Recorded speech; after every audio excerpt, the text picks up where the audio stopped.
Okay, folks, let's talk colonialism. European empires, thirsty for land and riches, slapped their flags onto every corner of the world. They carved up continents like they were slicing a pizza, often ignoring the people who already lived there. Think about it. Borders drawn with a ruler, ignoring ancient cultures. It's like trying to fit square blocks into a round hole, messy, chaotic, and leaving a mark that's tough to erase. And here's the kicker, those marks, they're still visible today. We're talking about the literal ground we walk on, the way cities are built, the crops that grow or don't grow in certain areas. We're still dealing with the fallout of their land-grabbing game. By understanding how colonialism warped the world, we can start to untangle the mess. It's about recognizing the long shadow of colonialism and working towards a future where geography isn't a curse handed down through generations.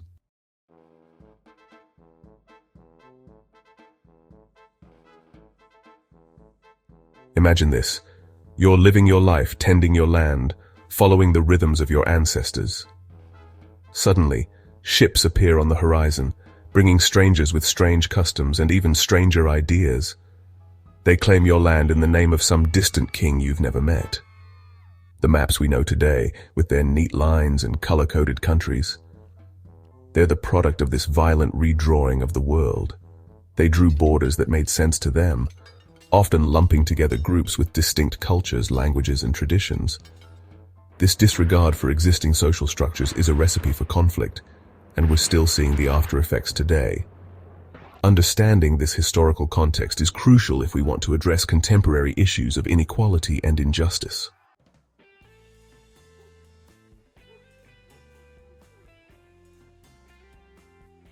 Let's talk about the environment, folks. When colonial powers swooped in, they saw dollar signs in every tree and mountain. Forests that had stood for centuries were chopped down to make way for plantations or to fuel the engines of industry back home. Mountains were blasted apart to extract valuable minerals, leaving behind gaping wounds in the earth. This wasn't just about short-term gain, it was about reshaping the very landscape to serve the needs of the colonizers. The consequences of this environmental exploitation are still felt today.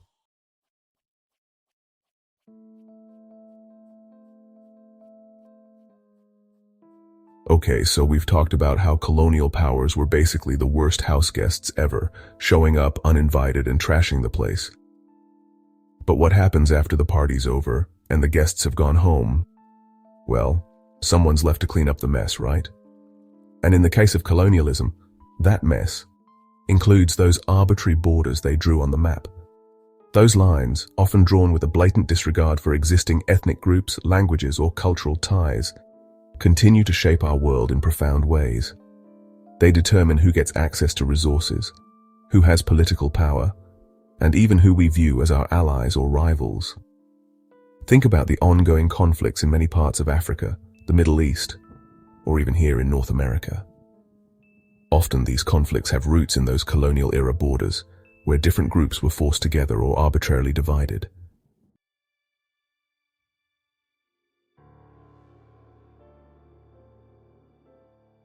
Before the arrival of colonial powers, land in many parts of the world was seen as a communal resource, something that belonged to the community as a whole, not to individuals.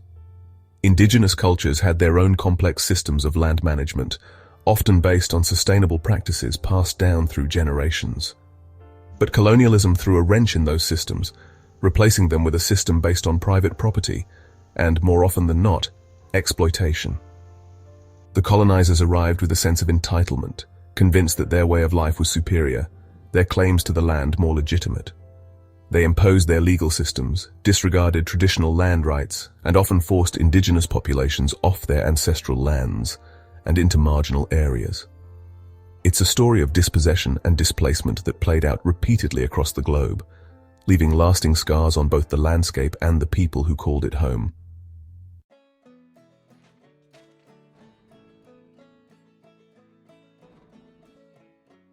One of the most insidious tactics employed by colonial powers was the strategy of divide and conquer. They understood that a united population was a threat to their rule, so they deliberately sowed seeds of discord among different ethnic or religious groups. They would pit one group against another, often favoring one over the other, creating resentment and mistrust that could be exploited to maintain control. These artificially created divisions had a profound impact on the social fabric of colonized societies. Neighbors who had lived together peacefully for generations were suddenly cast as rivals. The legacy of this divide and conquer strategy continues to haunt us today.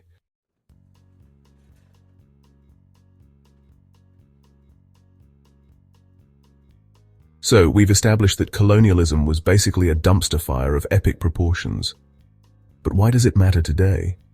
Why are we still talking about events that happened decades, even centuries ago? Well, the thing about history is, it doesn't just disappear. It leaves its mark, shaping the present and influencing the future.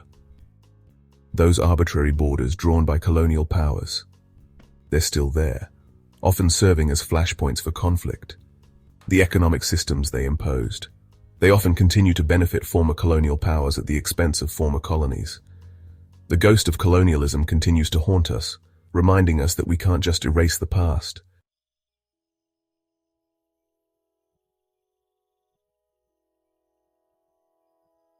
Alright, let's be blunt.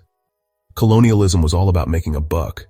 Sure, they dressed it up with fancy words like civilizing mission or manifest destiny, but at its core, it was a giant cash grab. And what better way to fill your coffers than by treating the natural world like an all-you-can-eat buffet, right? These colonial powers, they didn't see forests, they saw lumber profits, they didn't see mountains, they saw mines full of gold, silver, diamonds, you name it. And they certainly didn't see the people who already lived there as anything more than obstacles to their own enrichment. It was a frenzy of extraction, driven by an insatiable appetite for profit.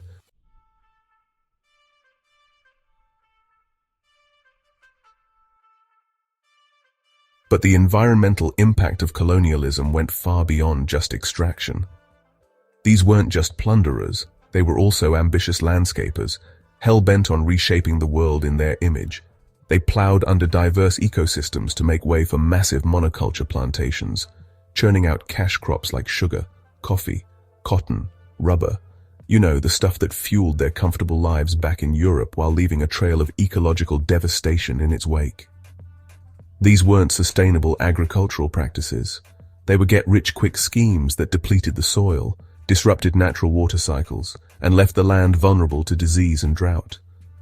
And it wasn't just the land itself that suffered.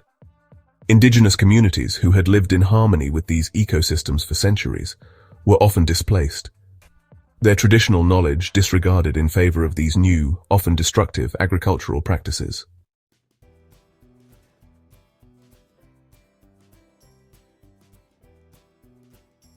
Here's the thing about environmental destruction. It's not like you can just pack up and leave when you're done with it. The damage lingers, often for generations. And the legacy of colonialism's environmental exploitation is a toxic cocktail of polluted rivers, depleted soil, and vanishing biodiversity.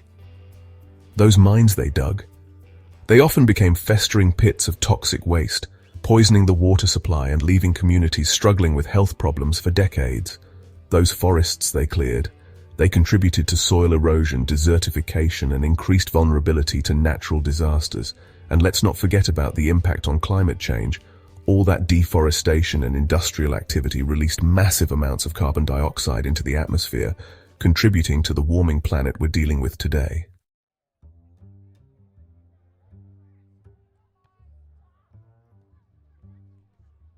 Now, you might be thinking, okay, colonialism was bad for the environment, but surely some people benefited, right? And you'd be right, some people did benefit, but here's the kicker. It wasn't the people whose land was being exploited. It wasn't the communities who were displaced and dispossessed. No, the real winners were the colonial powers themselves, who got to enjoy the spoils of this global plunder. They built their empires on the backs of cheap labor and extracted resources, enriching their own economies, while leaving colonies trapped in cycles of poverty and dependence. It's a stark reminder that justice isn't just about righting past wrongs. It's also about dismantling the systems that perpetuate those injustices today.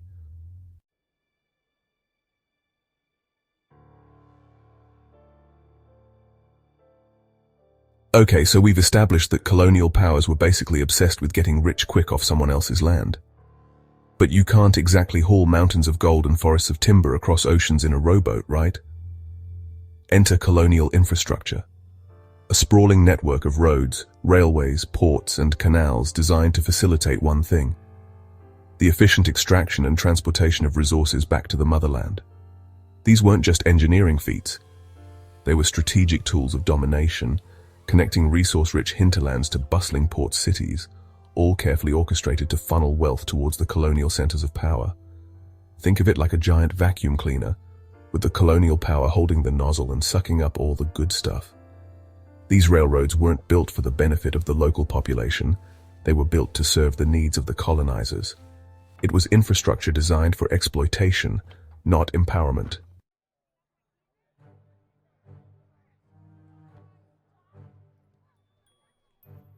Before colonialism, many parts of the world had their own complex urban centers, thriving hubs of trade, culture, and innovation. But colonialism threw a wrench in those existing urban landscapes, giving rise to a new breed of city, the colonial city. These cities, strategically located along coastlines or at key transportation hubs, served as gateways for colonial administration, commerce, and control. They were designed to project power and dominance, often showcasing grand European architecture while relegating indigenous populations to the outskirts or slums. These cities became magnets for both opportunity and exploitation. The colonial city, for all its grandeur, was often a place of stark inequality.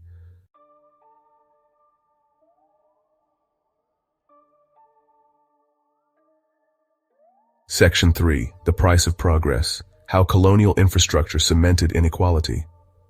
Now, I know what you're thinking. Roads are good, right? Ports create jobs, don't they?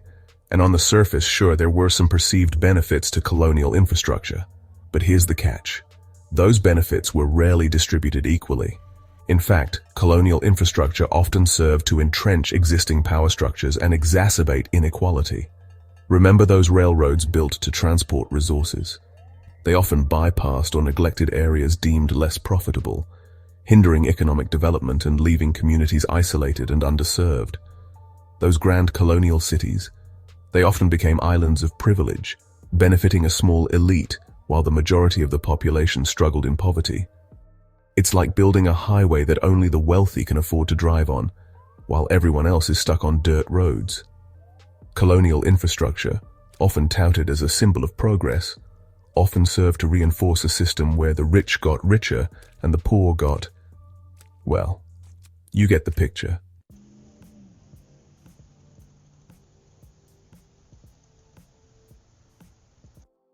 Section 4. Haunted by concrete and steel, reclaiming the urban landscape. So what happens when the colonial powers pack up and leave, but their concrete and steel legacy remains?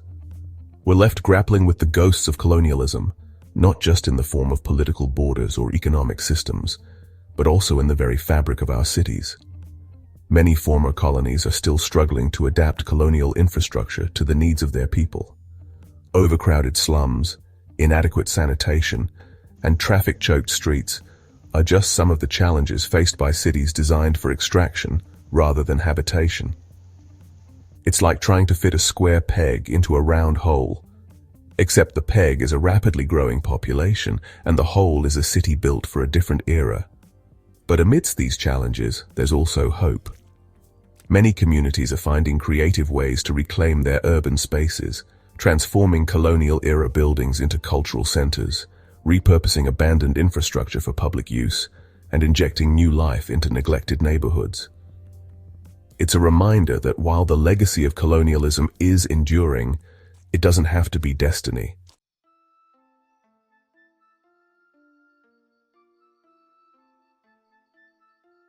Section 1. Farming for Empire. How colonialism reshaped the global plate. Alright, let's talk food, folks. Colonialism wasn't just about land. It reshaped what we eat. Colonial powers controlled the spice trade and the entire menu. They transformed global agriculture for their appetites and profits. Vast plantations churned out cash crops, not local food. Sugar, coffee, tea, tobacco, cotton flavors of empire. New crops imposed a new agricultural model, Small-scale, diverse farms replaced by large monocultures. It was a recipe for ecological disaster.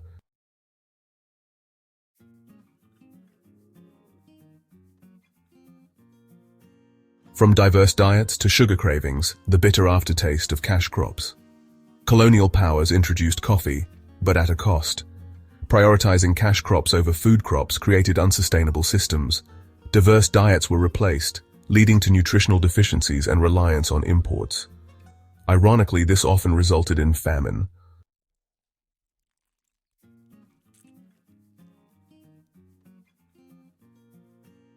The soil remembers the environmental price tag of colonial agriculture.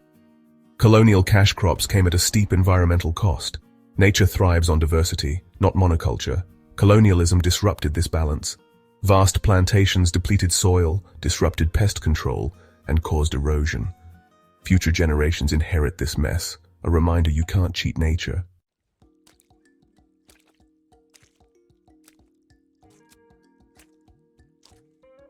Feeding the future, breaking free from the chains of colonial food systems. So, we've established that colonialism basically threw a wrench into the global food system, leaving behind a legacy of unsustainable practices and unequal power dynamics. But here's the good news. Just because something's been done a certain way for centuries doesn't mean it's set in stone. We can change the menu, folks. We can choose to nourish ourselves and the planet in a way that honors both people and the environment. It starts with recognizing the injustices baked into our current food system, the ways in which colonial legacies continue to shape what we eat and who benefits. It means supporting small-scale farmers, promoting sustainable agricultural practices, and prioritizing food sovereignty, the right of people to define their own food and agricultural systems. It's about reclaiming our food, our land, our connection to the earth. It's about understanding that food is more than just calories, it's culture, it's community, it's a fundamental human right. And it's about time we start treating it that way.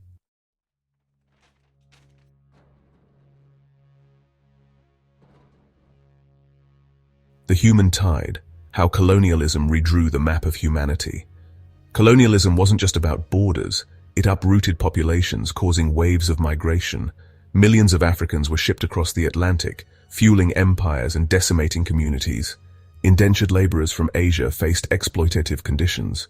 Indigenous populations were displaced for colonial settlements. These demographic shifts reshaped continents, creating diasporas and new identities.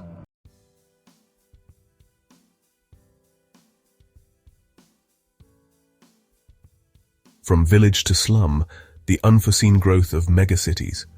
Colonial cities were carefully planned centers of power and commerce, but they quickly became magnets for people seeking opportunity. The result?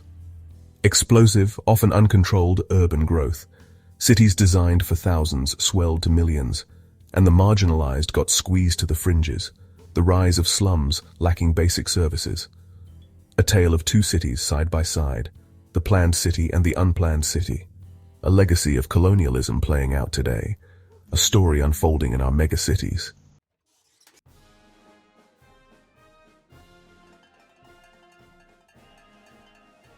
Let's address the cultural elephant in the room. Colonialism wasn't just about economics, it was a brutal collision of cultures. Languages, religions, and social norms were imposed, erasing existing traditions. Imagine being told your customs are backwards. That was the reality for many under colonial rule. It was a systematic attempt to erase identities, but culture is resilient. It adapts, evolves, and resists. Amidst destruction, new cultural forms emerge. Hybridity and syncretism create unique traditions. Music, cuisine, and art blend colonial and local traditions.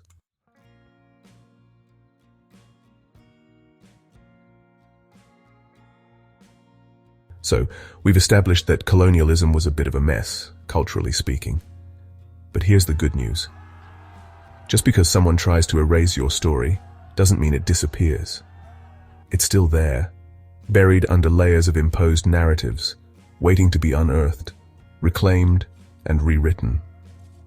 Across the globe, communities are reclaiming their cultural heritage, reasserting their languages, reviving their traditions, and challenging the Eurocentric narratives that have long dominated our understanding of the world.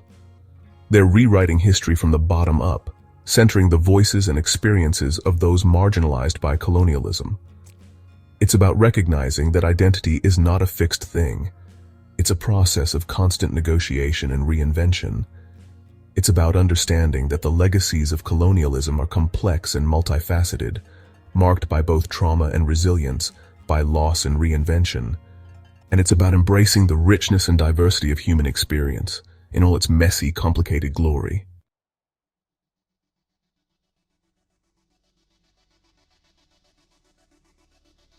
Okay, folks, we've covered a lot of ground here, from plundered landscapes to reshaped societies, from the bitter aftertaste of cash crops to the enduring echoes of cultural clashes. Colonialism wasn't just a historical event that ended neatly with a treaty and a handshake. It was a global restructuring project, a messy, often brutal remaking of the world in the image of empire. The ghosts of those decisions linger, shaping the present and casting a long shadow over the future. By understanding the lasting impact of colonialism, we can start to dismantle the systems of oppression it created.